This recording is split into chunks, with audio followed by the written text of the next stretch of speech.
Pertama dari Pak Purnomo ya, dari Palembang. Kata kunci pertanyaannya tadi itu terkait dengan memperjuangkan sebenarnya masyarakat kecil. ya, ada kata iri dan keadilan ya. Dan ini perlu kita garis bawahi, kita hanya boleh iri kepada dua hal. Hanya boleh iri pada dua hal. Yang pertama, kita boleh iri kepada orang yang diberikan kemudahan-kemudahan rezeki dan dia dermawan. Kelihatan dermawannya bukan karena ini karena itu, pokoknya dia dermawan Pak. Sehingga aduh ya Allah, atau kita nggak usah kemukakan di hati, pengen saya kayak dia tuh ya Allah, kalau sukses banyak membantu buat yatim piatu, di lingkungan juga mudah kalau ada buat acara ini, pokoknya senang dia menolong membantu. Boleh nggak iri kayak gitu? Boleh ya. Kalau kuat itikadnya, insya Allah begitu kita berhasil juga seperti dia. Tapi kalau itikadnya kuat, cuma pengen, jangan-jangan kita udah sukses lupa. Yang kedua, boleh iri kepada orang yang alim dan dia mengamalkan ilmunya. Ya Allah, akhlaknya bagus, alim, ilmunya juga luar biasa, dia nggak sombong, luar biasa dia amalkan ilmunya. Artinya antara yang diucapkan, perilakunya clear sama. Boleh nggak kita iri? Iya, bisa kita jadi teladan, bisa kepengen kayak dia. Ya Allah, dia sholat jamaahnya rajin betul, padahal dia boleh iri kebaikan-kebaikan, apalagi kepada ahli ilmu yang mengamalkan ilmunya. Nah, terkait Pak Purnomo ini tentang iri itu ya Pak, karena tadi ada kaitannya nanti sama yang dari Pak Faruk dari Condet, kesan iri itu langsung saya jawab ya.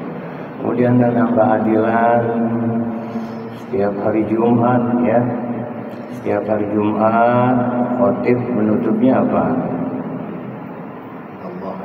Innallaha ya'muru bil 'adli wal ihsan.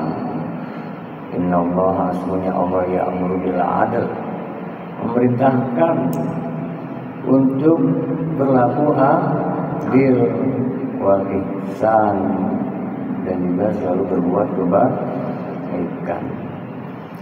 Agar kita dalam memahami sesuatu, kita harus tahu hakikat maknanya dulu. Apa sih adil? Adil menempatkan sesuatu pada tempatnya, pada porsinya. Lawannya tidak ditempatkan sesuatu pada porsinya, maka lawannya adalah zalim. Adil pun ada klasifikasinya. Adil bisa dalam artian sama rata, bisa artian sesuai dengan porsinya, bisa artian sesuai dengan kebijakan situasi dan kondisinya. Tidak bermakna harus sama. Punya anak kembar, yang satu jajannya 5.000, sekolahnya sama, pas kelas 3 SD, yang satunya kelas 3 SD, harus sama itu jajannya. Yang satu anak kita SD, sama kelas 4, anggap nih ya, umurnya nggak jauh beda, tapi yang satu sekolahnya naik kendaraan, dikasih jajannya sama-sama 10.000, adil nggak? Enggak, karena yang satu pakai angkot. Ya, jadi seperti itu. Kenapa dalam Islam itu waris laki-laki 2 bagian dibanding wanita? Nanti ujung-ujungnya sama. Saya dapat 2 bagian ketika bagi waris dari kedua orang tua saya. Istri saya 1 bagian. 2 tambah 1 berapa? 3. Kakak saya yang perempuan 1. Nanti suaminya dapat 2 bagian. 3. Nah, terkait dengan keadilan sekarang Pak, kita ini penting menyelam pada diri sendiri. Sulit berbuat arif, bijaksana, adil kalau kita belum bisa arif, adil, bijak pada diri sendiri. Ini paham nggak maksudnya? Ya, artinya saya lebih senang di era seperti sekarang, apalagi ini udah masuk tahun baru 1447 Hijriah, kita menyelam masuk. Semakin kita menyelamnya keluar, mencarinya keluar, maka tidak akan menemukan jati diri kita. Maka selama itu pula kita hanya berputar-putar pada kulit. Makanya buah jeruk ada kulit jeruk, ada isi jeruk, dan ada jeruknya. Itu kulit jeruk itu syariat. Jeruknya setelah kulitnya dibuka, thariqat. Setelah dibuka kelihatan jeruknya, rasakan, itu hakikat. Rasanya mau dijelaskan, itulah ma'rifat. Mau ratusan definisi keadilan, mau ratusan informasi, mau ribuan arahan, mau kebijakan apapun, harus dari dalam diri sendiri. Dan yang nikmatnya lagi, ilmu itu akhirnya menjadi 4. Ada ilmu yakin, ainul yakin, hakul yakin, isbatul yakin. Ilmu yakin, oh itu jeruk, aku kenal jeruk. Apa betul jeruk? Bukan. Oh, kelihatan betul buah jeruk itu ainul yakin. Cicipin tuh jeruk, bener nih jeruk, bukan mangga, bukan apel. Hakul yakin. Yang hakul yakin ngobrol sama yang baru kena jeruk keluar, ketemu nggak? Ini kita sering menyalahkan yang repotnya lagi, yang belum ngerasain jeruk nyalahin yang sudah nyicipin jeruk. Nah, kalau menyelam ke dalam, akhirnya disuruh jelasin tuh. Bapak, saya suruh jelasin, jeruk rasanya gimana Pak? Aduh. Agar saya bisa mendapatkan penjelasan yang pas, Bapak bilang sama saya, begini aja Ustaz ya, nih cobain aja. Oh, nggak perlu pakai uraian panjang. Oh, itulah Islam indahnya. Bagaimana kita merasakan penderitaan yang sehari tidak ketemu makan, yang 2-3 hari. Nggak usah pakai teori, praktek tuh di bulan suci Ramadan. Oh, begini yang lapar. Hebat nggak itu? Hebat nggak? Cuma setelah Ramadan ini mau dipraktekin nggak? Empati, kepedulian sesama itu dilatih. Ya Allah, Allahu Akbar, betapa luar biasa. Hanya 14-nya. Bagaimana saudara-saudara kita yang nggak ketemu makanan, ngerasain nggak kita betapa lapar? Nggak, teori itu praktek. Zakat teori apa praktek? Ayo kita berkorban. Bukan menyembelih seekor kambing. Datang ke pengurus masjid, saya ingin berkorban, saya ingin berkorban. Ada pengurus masjid, mana kambingnya? Ada bukti nggak? Oh teriak-teriak berkorban saya, korban kami lima mana? Nah jadi kenapa Nabi Yunus alaihissalam doanya Rabbana zolamna? Kenapa la ilaha illa anta, ditauhidkan dulu Allah, ya Tuhan selain Kau yang subhanak maha suci Engkau ya Allah. Dan inni kuntu minal zalimin, aku ini hamba yang zalim, termasuk tergolong orang yang zalim. Artinya apa? Tidak menempatkan sesuatu pada tempatnya. Allah pengennya begini. Nabi Yunus alaihissalam gak sabaran dakwahnya, udah pengen melangkah jauh. Kenapa Nabi Adam alaihissalam doanya Rabbana zolamna anfusana, kami telah zolim pada diri kami sendiri. Langsung itu ada kaitannya memacari tadi. Wa ilam taufir lana, kalau Kau tak ampuni kami, wa tarhamna lanakunanna minal khasirin. Padahal kisahnya kan Nabi Adam tertarik untuk akhirnya tahu Nabi Adam wala taqraba hadhihi syajarah, jangan dekat di pohon itu. Akhirnya Siti Hawa berkeinginan kan, akhirnya apa? Mau juga Nabi Adam.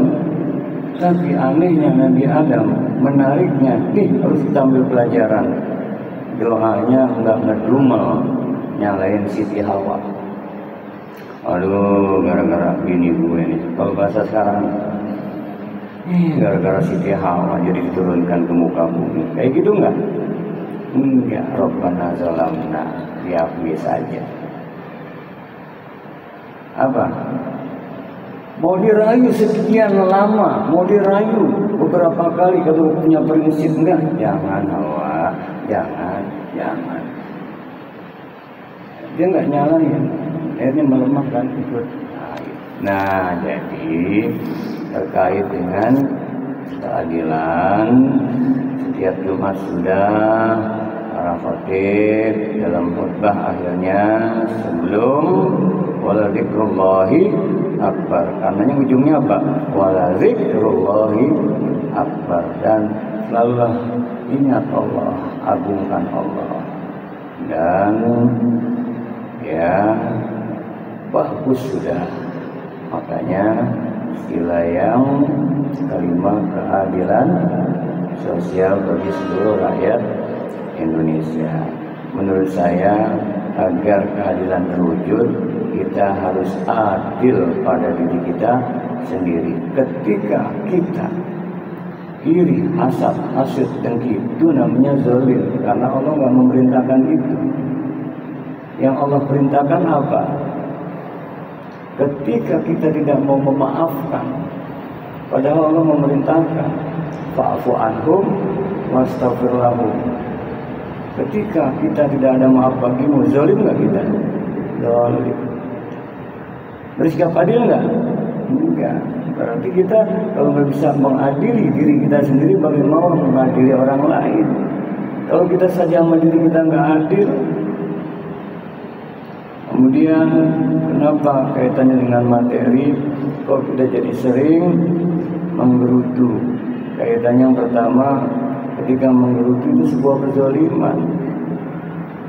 Kenapa? Sama halnya tidak mengakui karunia Allah. Sedangkan Allah memerintahkan kaitannya yang poin keempat, ingat Allah, wazkuruni azkurkum, ingatlah aku akan ingat kepadamu, washkuruni wala takfurun, bersyukurlah kepadaku, jangan kufur. Ketika kita menggerutu itu lagi nggak syukur, itu nggak zalim. Ini sebetulnya ketemu semua. Karena waktu ya, jangan sampai kayak lalu lagi. Jadi Pak Purnomo, saya pun lagi belajar adil pada diri saya sendiri. Bagaimana caranya hilangkan keakuan, kedirian? Kalau kata Syekh Abdul Qadir Al-Jilani, sulit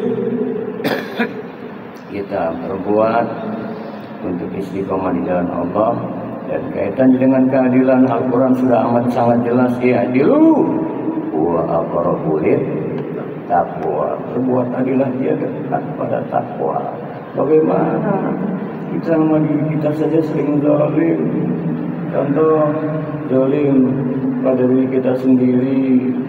Misalnya jam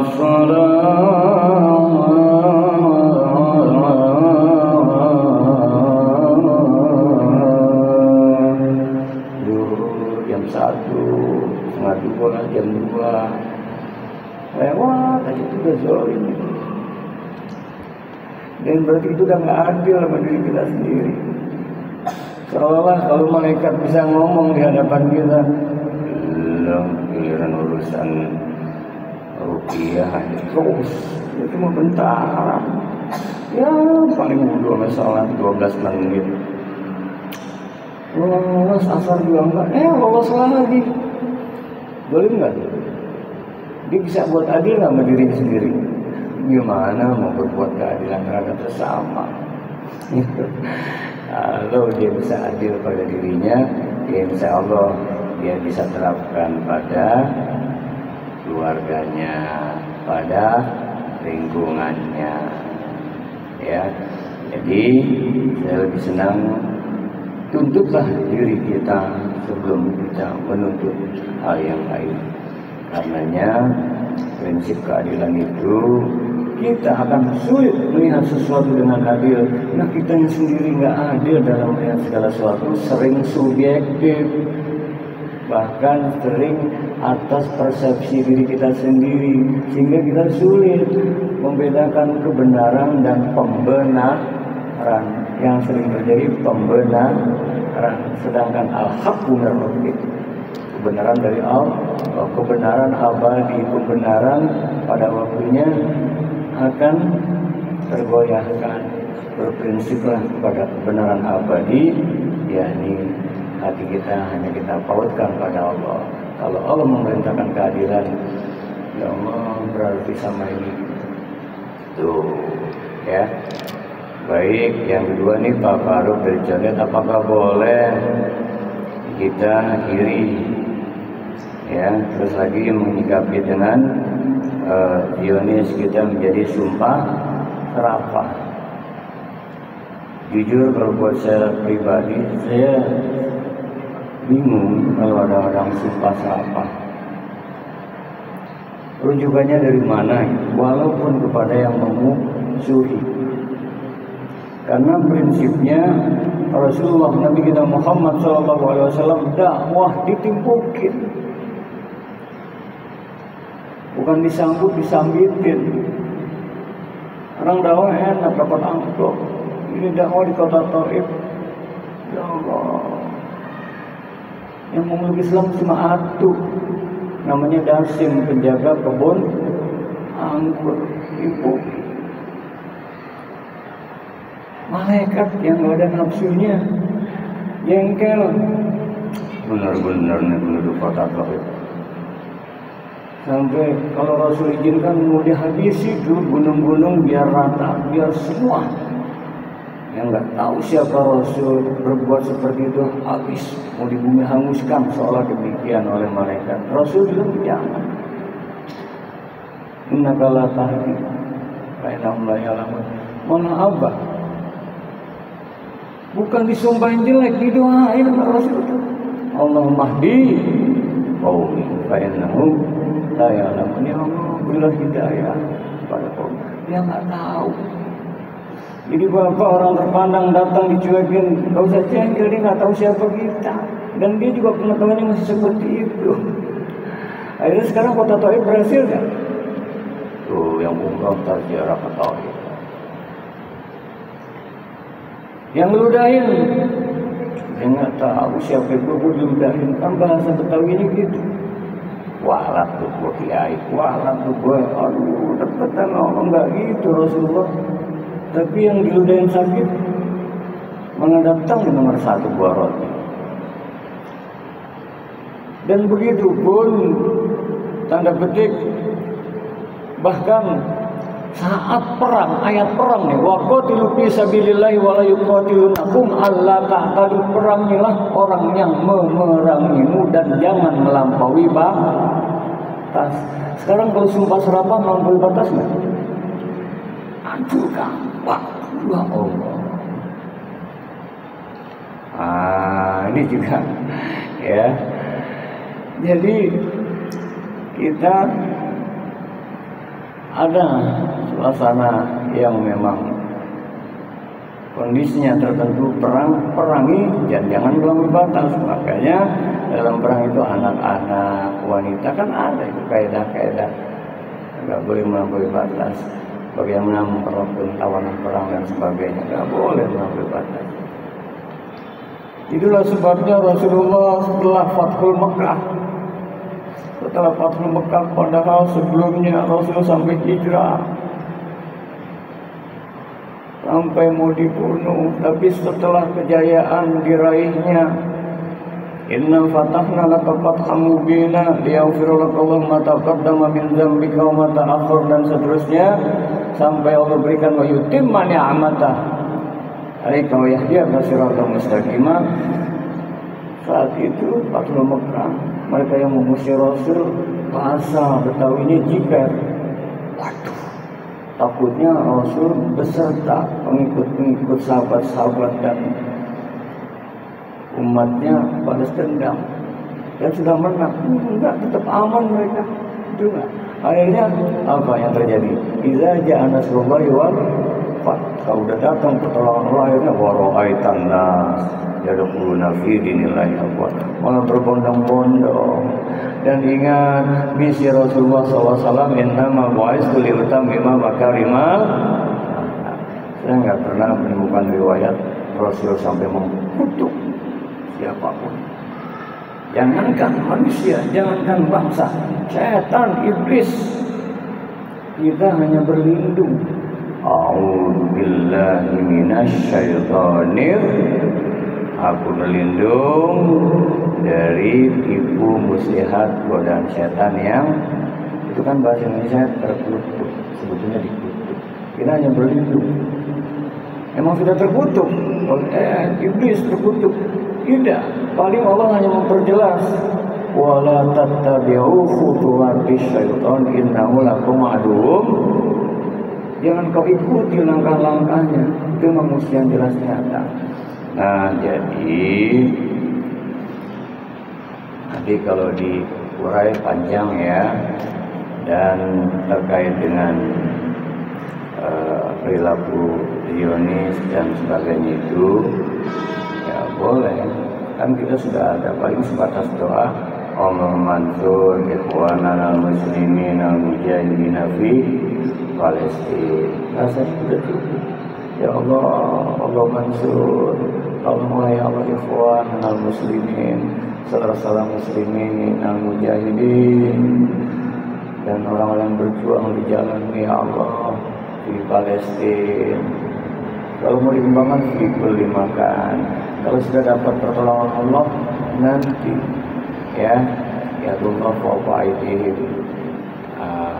Suatu saat akhirnya pun toh kemenangan pasti peroleh intan surullah yang surga wa yusabbit abdamakum. Jadi apakah boleh kita sumpah serapah?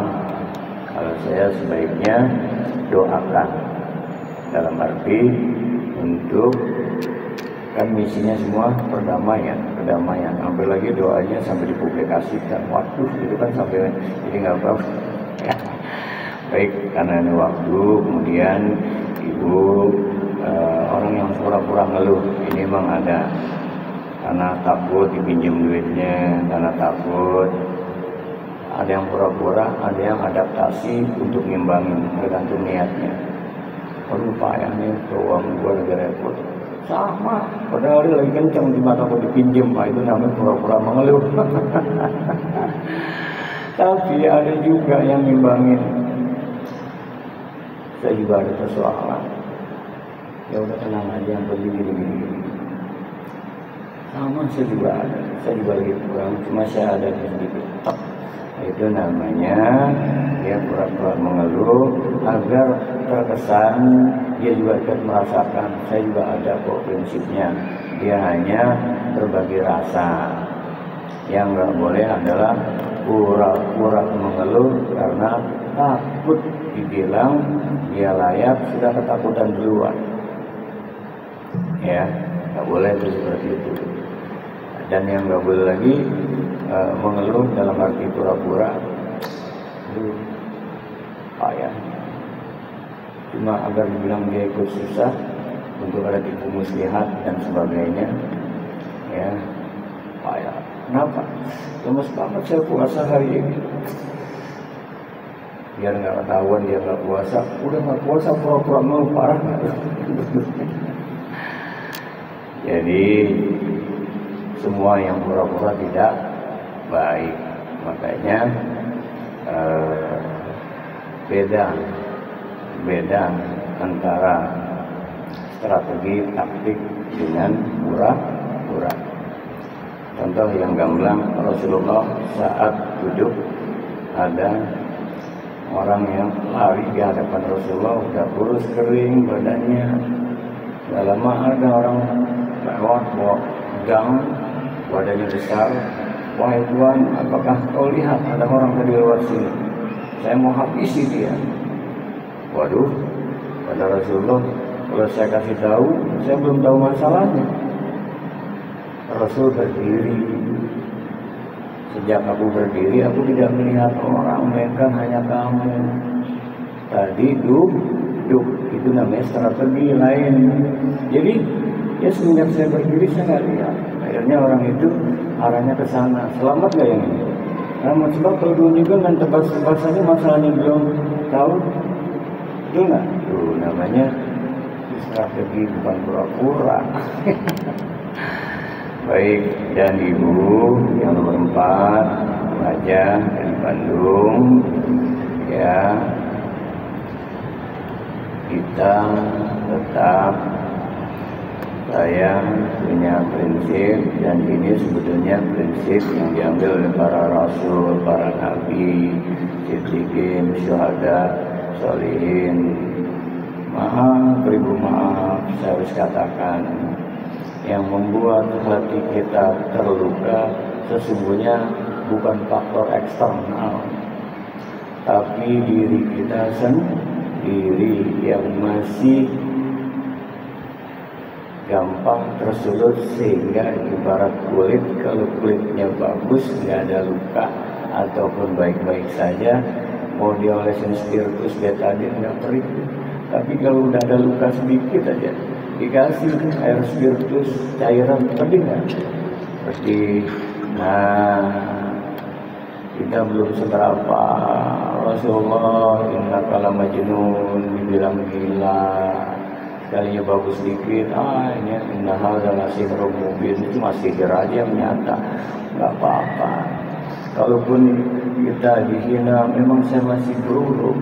Artinya kita akan bisa, diri kita tetap baik-baik saja, tidak akan terluka, karena kita tidak mengizinkan hati kita terluka. Siapapun, mau dengan background ustazah, keagamaan, siapapun yang membuat kita luka, sebetulnya bukan mereka. Diri kita sendiri mengizinkan diri kita terluka.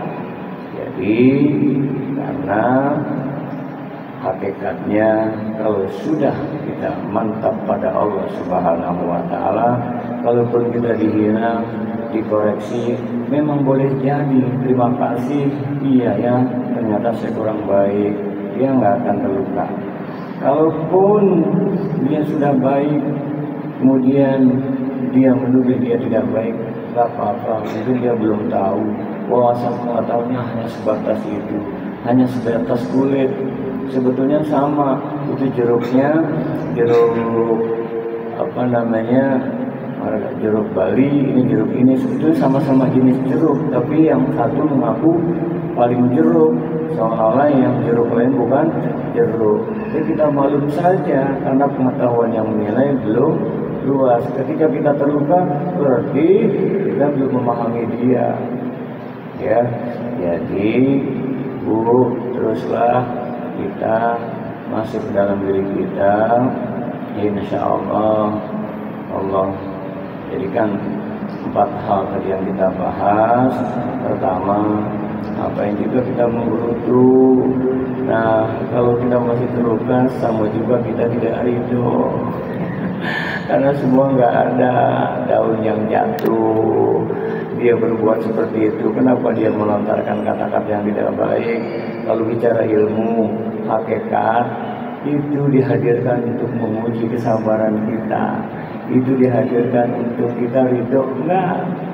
Kan tadi ya, untuk merasakan ilmu yakin, merasai. Enggak cukup buku 10 lemari.